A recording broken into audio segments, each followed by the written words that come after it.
Well, hello everybody out there interested in the latest news about the Pavlok wristband.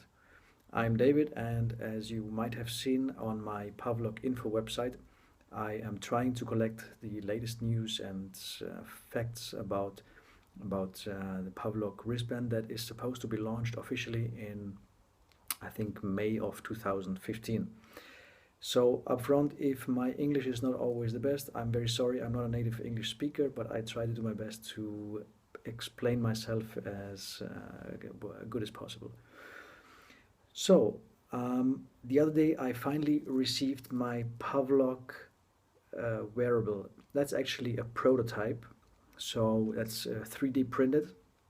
And so it will be optically, it's, I think, very close to what Pavlok will look like in the end. But of course, since I'm not an official member of the Pavlok team, I don't know what their plans are. But when I look at the designs that they have on their website, it's I would say that this is very close to how it will look like in the end. So, like I said, this is a prototype. This is 3D printed.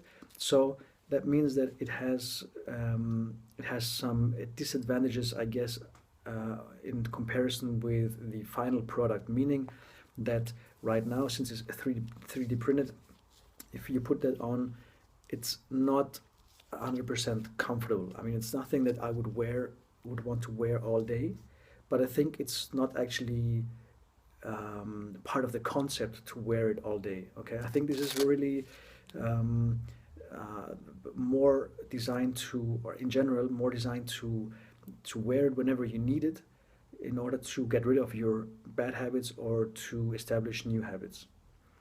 All right.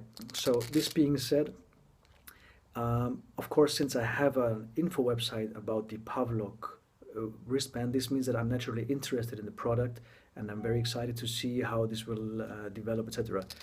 But when I received it and I opened the envelope and I saw it, I started to be to become kind of skeptical, to say, okay, now that I see it in front of me, is that really gonna help me to get rid of bad habits or to establish good habits?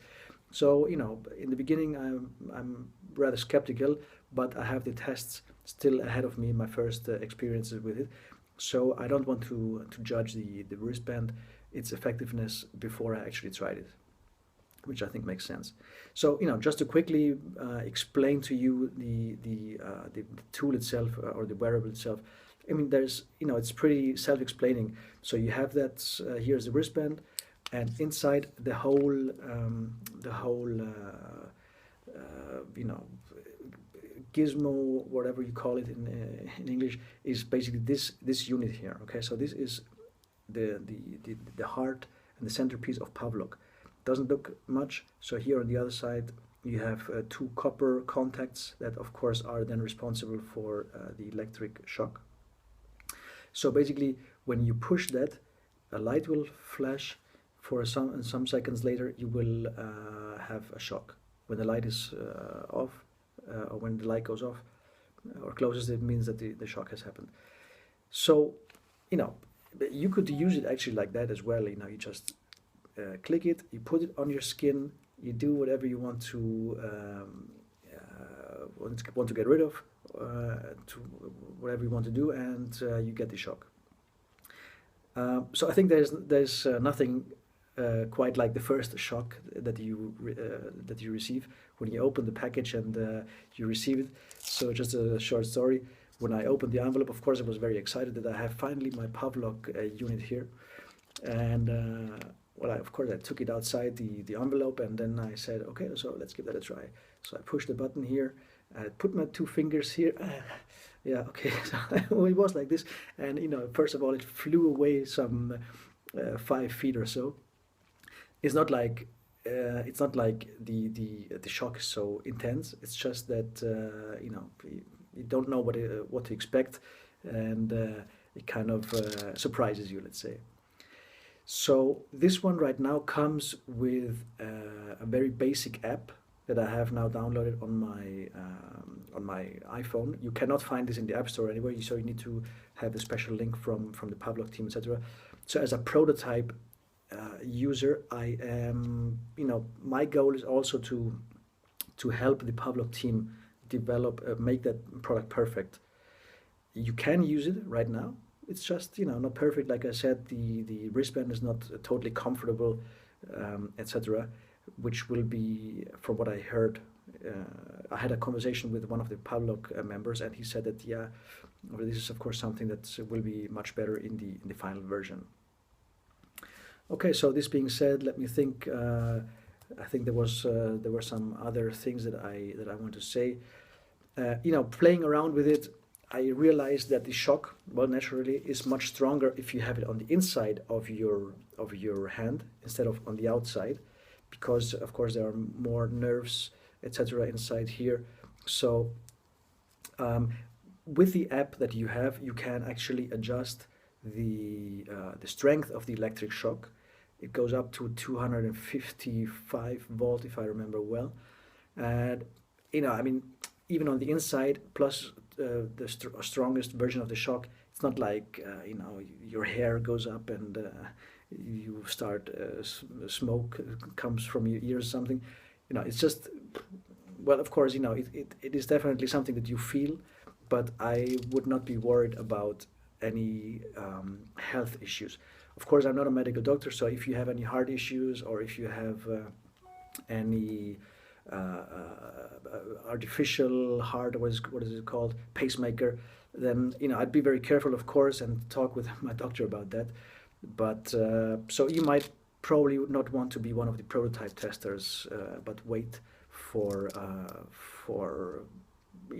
other people with a heart or until it's really clear that there's no issue with people that have a pacemaker. But for everybody else, I personally, that's really just my personal opinion, there shouldn't be any issue. But really don't sue me. I just tell you that this is my personal opinion. All right, so my first habit that I want to tackle, my first bad habit, is my teeth grinding. So I'm a natural or a constant teeth grinder. I do like this all the time, which I think is a pretty, well, I know it's a pretty annoying habit, but I think it's at the same time also a very difficult habit to control, because you do that not consciously, but the opposite. You don't even realize, or I personally, I don't realize when during the day I start grinding my teeth. I just start realizing it whenever I get so annoyed by it. Okay, so this is going to be a very interesting experiment, and so according to the instructions of the Pavlok team, there's a 5-day, 5 minutes protocol that I have to follow. It's not like you have to wear it all day and then electrocute yourself, electroshock yourself all the time. So what you do is, in the beginning, you wear it, and you do your bad habit just like you intend to, just like you do it every day. So now I do it. Let's say I grind my teeth on purpose, do like that, and then I push the button and get shocked for that. Okay, so you, as you probably have seen on the Pavlok website, you will connect that bad habit with a pain, which then is supposed to help you get rid of that. So this is what I'm going to do for the next 5 days, and I'm really very excited to find out about the result that I can get even with that prototype. Okay. If you want to stay updated, of course, make sure that you subscribe to the newsletter on my website, and I will send you an email free of charge into your inbox whenever there's a new video for the Pavlok wristband and my personal experience with that.